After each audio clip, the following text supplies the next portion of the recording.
ఎప్పుడైనా దేవుణ్ణి స్తుతించావా? ప్రార్థన చేస్తున్నావు, బైబిల్ చదువుతున్నావు, వాక్యం చదువుతున్నావు, కానీ ఎప్పుడైనా నీకు నువ్వుగా దేవుణ్ణి స్తుతించావా? నిజంగా నీ హృదయాన్ని దేవునికి సమర్పించి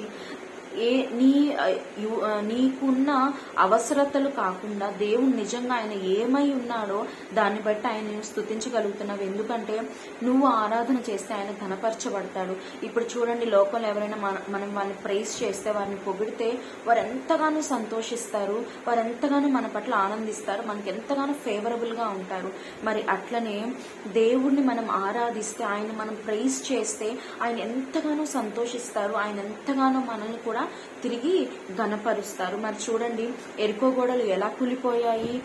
7వ రోజు వారు ఎప్పుడైతే స్తుతులతో ఆ గోడ చుట్టూ తిరగడం మొదలు పెట్టారో, ఆ ఎరుకో గోడ చుట్టూ తిరుగుతూ వారు దేవుని స్తుతిస్తూ సన్నుతించుతూ ఉన్నారో అప్పుడు ఎరుకో గోడ కూలిపోయింది. ఆ ఎరుకో గోడ ఎన్నటికీ కూలదు, ఎవరేం చేసినా కూలదని నెమ్మదితో ఉన్నారు ఆ పట్టణ ప్రజలు. కానీ దేవుడు ఏం చేశాడు, దానికి వాళ్ళు ఏ టూల్స్ వాడలేదు, ఏ సుత్తులు వాడలేదు, ఎటువంటి సామాగ్రి వాళ్ళు వాడలేదు, కానీ దేవుని స్తుతి మాత్రం దాన్ని పగలగొట్టగలిగింది. మరి ఈరోజు నీ జీవితంలో కఠినమైన ఇబ్బందులు లేదా మూర్ఖమైన సమస్యలు నీలో ఉన్నాయేమో, నీకు తగ్గట్టు ఆ కఠినంగా మనుషులు నీకున్నారేమో, ఎంతో అసలు ఇది తీర్చలేని బాధ అన్నది నీకుందేమో. కానీ దేవుడు అన్నాడు, ఇవాళ నన్ను స్తుతించు, నేను నీ జీవితంలో గొప్ప కార్యం చేస్తానని దేవుడు చెప్తున్నాడు. మరి ఇంకా దేవుడు అంటున్నాడు, దేవుని వెదకువారులారా మీ ప్రాణము తెప్పరిల్లుతుందంట.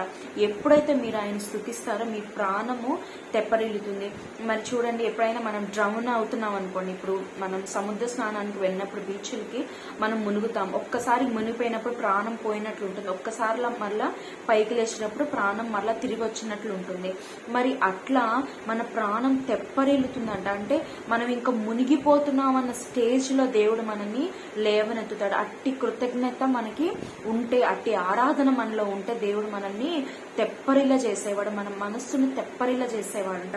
మరి రెండవదిగా దేవుడు అంటున్నాడు, ఆయన నీ మొర ఆలకిస్తాడంట. మరి నువ్వు ఎప్పుడైతే స్తుతి యాగం చేస్తావో ఆయన తప్పకుండా నీ మొర ఆలకిస్తాడు. దేవుడు వెనక తీయలేడు. ఎప్పుడైతే ఆయన నువ్వు ఆరాధిస్తావో, ఎప్పుడైతే ఆయన ప్రైజ్ చేస్తావో, ఎప్పుడైతే ఆయన వర్షిప్ చేస్తావో దేవుడు నీ మొర ఆలకించకుండా ఆయన నిన్ను దాటి పోలేడు. మరి మూడవదిగా ఖైదులో నుంచి మనల్ని విడిపించే దేవుడు అంట. మరి ఏ బంధకాల్లో ఉన్నది, ఏ మొండి సమస్య అయినా, ఎటువంటి ఇబ్బంది అయినా, ఎటువంటి మూర్ఖపు మనుషులు నీ జీవితంలో ఉన్నా దేవుడు వారిని మార్చగలిగిన సామర్థ్యం గలవాడు. ఎప్పుడైతే నువ్వు స్తుతి చేస్తావో ఆయన తప్పక నీ జీవితంలో ఉన్న మనుషుల జీవితంలో ఆయన అద్భుత క్రియలు చేసేవాడు, నీ జీవితంలో అద్భుత కార్యాలు చేసేవాడు. మొండి రోగాలతో ఇబ్బంది పడుతున్నావేమో, మొండి సమస్యలతో, మొండి మనుషులతో పెనుగులాడుతున్నావేమో, కానీ నువ్వు దేవుని స్తుతిస్తే తప్పక నువ్వు విజయం పొందుకుంటావు. మరి నాలుగవదిగా రక్షణ అనుభవము మనకి ఉంటుందంట. మరి రక్షణ ఉంటే మన జీవితంలో ఆనందం ఉంటుంది. మరి నీ భర్తకు కానీ, నీ తండ్రికి కానీ, నీ తల్లికి కానీ, నీ బిడ్డలకు కానీ వారు రక్షణ పొందట్లేదు, నా మాట వినట్లేదు, నా భార్య నా మాట వినట్లేదు, లేదా నా బంధుమిత్రులు, నా స్నేహితులు వారు నశించిపోతున్నారే, రక్షణ అనుభవం లేదు, మరి నాకు రక్షణ అనుభవం లేదు అని నువ్వు అనుకుంటే దేవుడు ఆ రక్షణ అనుభవం నీకు ఇస్తాడు. దాంతోపాటు రక్షణ ఉంటే మనకి ఆనందం కూడా ఉంటుంది. అట్టి ఆనందం ఆయన స్తుతి ద్వారా మనకి ఆయన దయచేస్తాడు. మరి ఐదవదిగా మనల్ని కట్టే దేవుడు అంట. ఏ విషయంలో నువ్వు పడిపోయినా, ఏ విషయంలో నువ్వు ఫాలో అవుట్ అయిపోయినా దేవుడు నిన్ను కట్టే దేవుడు. నీ ఫ్యామిలీ పడిపోయిందేమో, దేవుడు కట్టే దేవుడు. మీ మధ్య ప్రేమలు చిన్నాభిన్నం అయిపోయాయేమో, దేవుడు కట్టే దేవుడు. మీ సిబ్లింగ్స్ మధ్య మీకు విభేదాలు వచ్చాయేమో, దేవుడు కట్టే దేవుడు. ఏ విషయంలో అయినా ఆయన నిన్ను కడతాడు. మరి అట్లనే జనులు ఆ కట్టిన దేవుడు ఎక్కడైతే కట్టారో జనులు అక్కడ నివసిస్తారంట. మరి అది ఏ విషయంలో కట్టినా, నువ్వు ఇల్లు కోల్పోయి ఉన్నావేమో, దేవుడు నీకు ఒక ఇల్లు కట్టించినప్పుడు నీ జనులు అక్కడ ఉంటారు.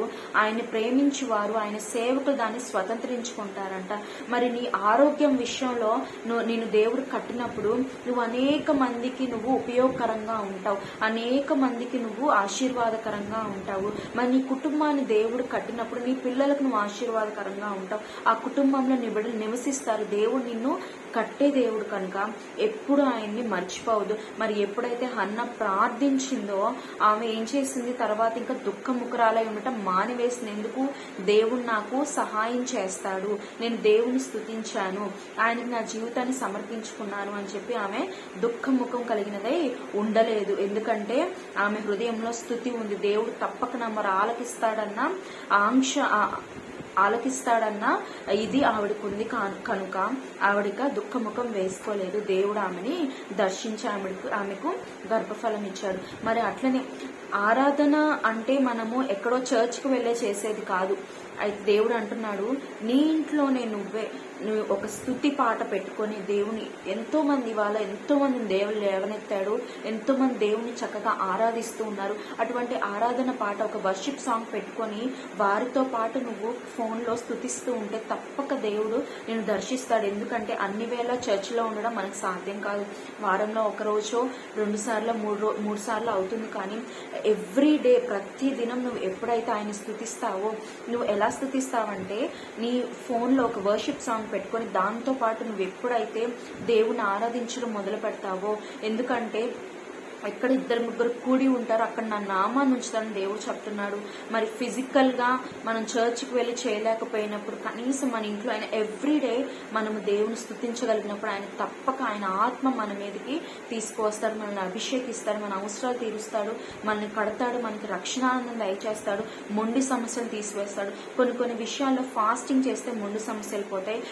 కొన్ని విషయాల్లో నువ్వు ఎప్పుడైతే స్తుతియాగం అర్పిస్తావో అప్పుడు నీ సమస్యలన్నీ తొలగిపోతాయి. కనుక దేవుడు నీకు ఎన్నో విధాలుగా ఆయన నిన్ను ప్రేరేపిస్తున్నాడు, ఎన్నో విధాలుగా ఆయనకి వాక్యం తెలియజేస్తున్నాడు. కనుక ఆ వాక్యం ప్రకారం నడువు, దేవుడు నిన్ను తప్పక ఆశీర్వదిస్తాడు.